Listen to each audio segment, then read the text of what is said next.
ചേർത്തല താലൂക്ക് ആശുപത്രി ചില്ലി നീക്കാതെ മുറിവ് വെച്ച് കെട്ടിയെന്ന പരാതി വന്നു.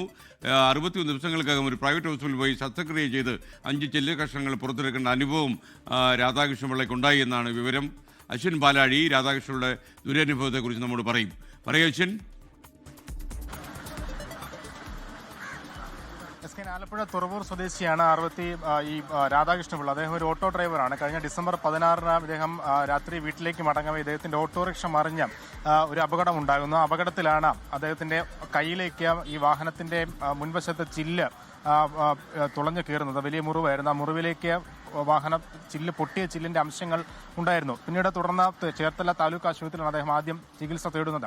അവിടെ വെച്ച് മുറിവ് വെച്ച് കെട്ടുന്ന അടക്കമുള്ള ജോലികൾ ചെയ്തു. പക്ഷേ അപ്പോഴാണ് ഗുരുതരമായ ഒരു ചികിത്സാപ്പിഴ അവിടെ ഉണ്ടാകുന്നത്. ഈ പൊട്ടിയ ചില്ലിന്റെ കഷ്ണങ്ങൾ അദ്ദേഹത്തിന്റെ മുറിവിനുണ്ടായിരുന്നു എന്നുള്ളതാണ്. 63 ദിവസങ്ങൾക്ക് ശേഷവും വേദന മാറാത്തതിനെ തുടർന്ന് ആലപ്പുഴയിലെ തന്നെ ഒരു സ്വകാര്യ ആശുപത്രിയിൽ നടത്തിയ പരിശോധനയിലാണ് മുറിവിനുള്ളിൽ 2ലധികം ചില്ല് കഷ്ണങ്ങൾ, ഏകദേശം 1 സെന്റിമീറ്ററോളം വലിപ്പമുള്ള 2ലധികം ചില്ല് കഷ്ണങ്ങൾ ഉള്ളതായി കണ്ടെത്തിയത്. അത്രയും നാൾ 63 ദിവസത്തോളം ഈ ചേർത്തല താലൂക്ക് ആശുപത്രിയിലെ ചികിത്സാ പിഴവിനെ തുടർന്ന് അദ്ദേഹവും വേദന തിന്നുന്ന ഒരു സാഹചര്യം ഉണ്ടായിരുന്നു.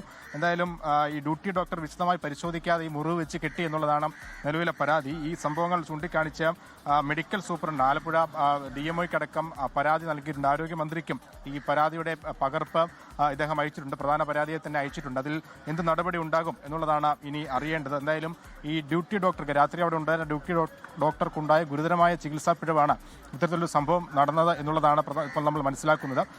എന്തായാലും അതിൽ ഇനി തുടർ നടപടി എന്ത് എന്നുള്ളതാണ് അറിയേണ്ടത്. ലോകത്തെവിടെയായാലും ഏത് സമയത്തും 24 വാർത്തകളും ഓഗ്മെന്റഡ് റിയാലിറ്റി പാക്കേജുകളും എക്സ്പ്ലെയിനറുകളും വിശദമായി കാണാൻ ഞങ്ങളുടെ യൂട്യൂബ് ചാനൽ നിങ്ങൾക്ക് സബ്സ്ക്രൈബ് ചെയ്യാം.